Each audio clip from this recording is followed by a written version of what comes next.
हाय बच्चों, class 8th के लिए आज हमारी एक्सरसाइज होगी 3.3। हम पढ़ रहे हैं understanding of quadrilateral. Question number first है आपका, given a parallelogram ABCD complete each other statement along with the definition. आपको कुछ नीचे डेफिनेशन दी हुई है, ठीक है, उनके आंसर देने हैं।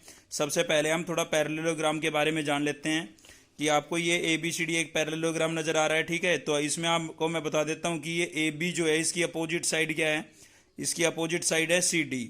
तो अपोजिट साइड जो होती है ना पैरेललोग्राम में, वो क्या होती है, इक्वल होती है। यानी कि मैं कह सकता हूं कि ए बी जो है वो सी डी के इक्वल है।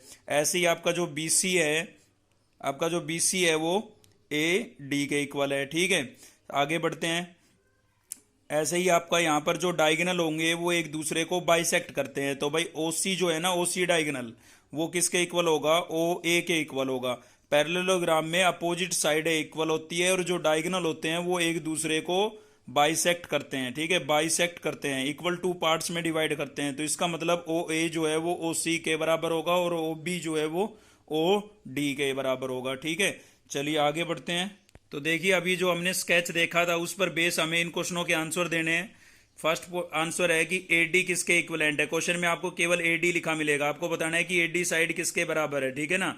तो ए डी की अपोजिट साइड क्या थी, बी सी थी। तो ए डी किसके इक्वल होगा, बी सी के। रीजन क्या बता दिया मैंने कि इन्हें parallelogram opposite side are equal, ठीक है। तो ये मैं पहले ही बता चुका हूं। उसके बाद है आपका एंगल डी सी बी, किसके इक्विवेलेंट होगा, डी ए बी के इक्विवेलेंट होगा। तो आपको मैं बता देता हूं पैरेललोग्राम में अपोजिट साइड ए भी इक्वल होती है और अपोजिट एंगल भी इक्वल होते हैं।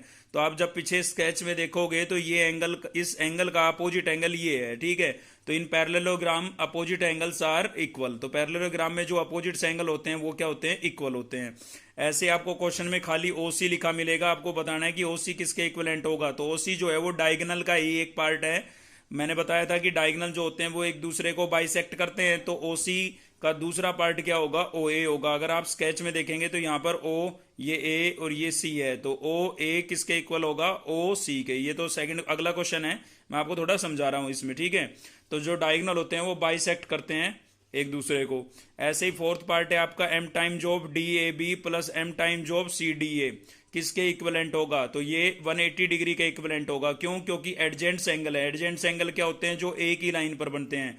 एक ही लाइन पर बनने वाले एंगलों को क्या बोलते हैं, एडजेंट्स एंगल बोलते हैं। और पैरेललोग्राम में एडजेंट्स एंगल जो होते हैं, एक ही लाइन पर बनने वाले एंगल जो होते हैं, उनका सम 180 डिग्री होता है। ये आपको याद रखना है। तो एक बार ओवरव्यू और ले लेते हैं। मैं आपको बता देता हूं कि पैरेललोग्राम में अपोजिट साइड इक्वल होती है, ठीक है। अपोजिट साइड क्या होती है, इक्वल होती है। आमने सामने की साइड इक्वल होती है।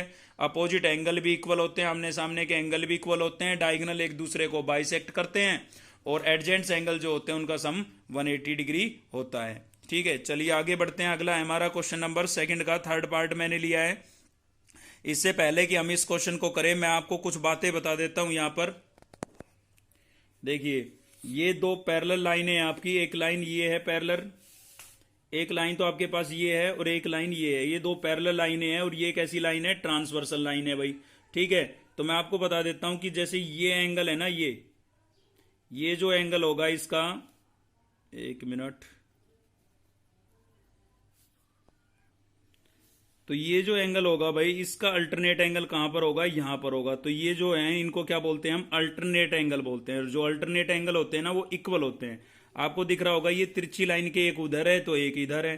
अल्टरनेट तो है, एक अपोजिट साइड है ना एक दूसरे के, ठीक है। और साथ ही कहां पर है, ये पैरेलल लाइनों से बाहर की तरफ है। तो इनको हम बोलेंगे अल्टरनेट एक्सटीरियर एंगल, जो कि क्या होंगे, इक्वल होंगे, ठीक है। साथ ही आपको बता देता हूं कि ये जो है इसका अल्टरनेट होगा। तो ये भी दोनों क्या होंगे, एक दूसरे के इक्वल होंगे। अल्टरनेट ये भी क्या है, एक्सटीरियर एंगल। उसके बाद बात करते हैं अल्टरनेट इंटीरियर एंगल की। तो ये एंगल आपको दिख रहा है, ये किसके इक्वल होगा, ये इसके इक्वल होगा। तो देखिए, ये इस लाइन के अपोजिट साइड ही तो बन रहा है, एक इधर बन रहा है एक इधर बन रहा है, लेकिन ये पैरेलल लाइनों के क्या है, अंदर है। तो ये भी कैसे होंगे, अल्टरनेट इंटीरियर एंगल होंगे, ये इक्वल होंगे। तो बाहर है तो अल्टरनेट एक्सटीरियर और अंदर है तो अल्टरनेट इंटीरियर एंगल। तो ये क्या होते हैं, इक्वल होते हैं। तो जैसे ये इसका अल्टरनेट है, इसका अल्टरनेट यहां पर हो जाएगा, ठीक है। तो ये चीज आपको क्लियर हो गई होगी। उसके बाद मैं आपको बता देता हूं अपोजिट एंगल के बारे में। Vertical opposite angle, V O A से लिखते हैं शॉर्ट में। तो ये एंगल इसके सामने बन रहा है जस्ट, तो ये दोनों क्या होंगे, इक्वल होंगे। इनको बोलते हैं वर्टिकल अपोजिट एंगल। ऐसे ये इसका वर्टिकल अपोजिट होगा, सेम यहां पर ये इसका वर्टिकल अपोजिट, ये इसका वर्टिकल अपोजिट। तो जो वर्टिकल अपोजिट एंगल होते हैं वो भी क्या होते हैं, इक्वल होते हैं। अब हम चलते हैं अपने क्वेश्चन पर। तो क्वेश्चन नंबर 2 का थर्ड पार्ट है, ये आपको स्केच गिवन है, ठीक है। आपको क्या करना है, इसमें एक्स वाई और जेड की वैल्यू निकालनी है। तो एक्स की वैल्यू क्या होगी, अभी देखिए यहां पर एक्स लिखा हुआ है और इसके जस्ट सामने ये एंगल का जो साइन बना है ना, ये 90 डिग्री को शो करता है। तो एक्स की वैल्यू यहां पर क्या होगी भाई, कैसे एंगल हो गए, ये वर्टिकल अपोजिट एंगल हो गए। तो यहां पर एक्स की वैल्यू कितनी होगी, 90 डिग्री होगी। रीजन क्या लिखेंगे, वर्टिकल अपोजिट एंगल। उसके बाद हम पढ़ते हैं, एक्स की वैल्यू आ गई हमारे पास, अभी हमें किसकी निकालनी है, वाई की निकालनी है। तो आपको दिख रहा होगा ये एक ट्रायंगल है, ठीक है, ये एक ट्रायंगल दिख रही होगी और ट्रायंगल्स के तीनों एंगल्स का सम कितना होता है, 180, मतलब एक्स प्लस वाई प्लस 30, तीनों का सम कितना होगा, 180 होगा। इसलिए हमने यहां पर लिख दिया x plus y plus 30 equals to 180। Reason जरूर लिखोगे, रीजन क्या है इसका, एंगल सम प्रॉपर्टी, ठीक है, एंगल सम प्रॉपर्टी। आगे बढ़ते हैं, यहां पर है हमारे पास, अच्छा इसको सोल्व करेंगे। अभी एक्स की वैल्यू कितनी आई थी, 90, तो मैंने एक्स की जगह 90 लिख दिया, प्लस वाई और यहां पर 30 इक्वल्स टू 180 हो गया। तो 90 प्लस 30 कितना हो जाएगा, 120। 120 यहां पर प्लस का है, इधर जाएगा किसका हो जाएगा, माइनस का। 180 में से 120 को माइनस करेंगे कितना हो जाएगा, 60 डिग्री हो जाएगा। तो y की वैल्यू कितनी हो गई है, 60 डिग्री हो गई है। उसके बाद आगे बढ़ते हैं, अब हमें केवल किसकी वैल्यू निकालनी है, z की। तो अभी अभी मैंने जो आपको बताया था सेम वैसे देखिए एक लाइन के इधर बन रहा है तो दूसरा लाइन के उधर, यानी कि y और z जो है वो एक दूसरे के कैसे होंगे, अल्टरनेट एंगल होंगे भाई। कैसे एंगल होंगे, अल्टरनेट, और अंदर बन रहे हैं तो क्या बोलेंगे, इंटीरियर। तो अभी अभी हमने यहां पर समझा था कि अल्टरनेट इंटीरियर एंगल जो होते हैं वो इक्वल होते हैं, यानी कि y किसके बराबर होगा, z के। और y की वैल्यू अगर 60 है तो z की वैल्यू भी क्या होगी, 60। रीजन क्या लिखेंगे, अल्टरनेट इंटीरियर एंगल। चलिए आगे बढ़ते हैं क्वेश्चन नंबर 5 की तरफ, ठीक है। तो the measure of two adjacent angle of a parallelogram. Parallelogram में एडजेंट्स एंगलों की बात हो रही है। तो अभी हम पीछे पढ़ के आए हैं कि एडजेंट्स एंगल वो होते हैं जो एक ही लाइन पर बनते हैं, ठीक है। एक ही लाइन पर बनने वाले एंगलों को क्या बोलते हैं, एडजेंट्स एंगल बोलते हैं। जैसे कि मैं यहां पर अगर आपको बताऊं तो भाई ये एक लाइन है, ठीक है, तो इस पर ये पूरा एंगल यहां तक का पूरा, सेम यहां पर इस पर ये पूरा एंगल यहां तक का।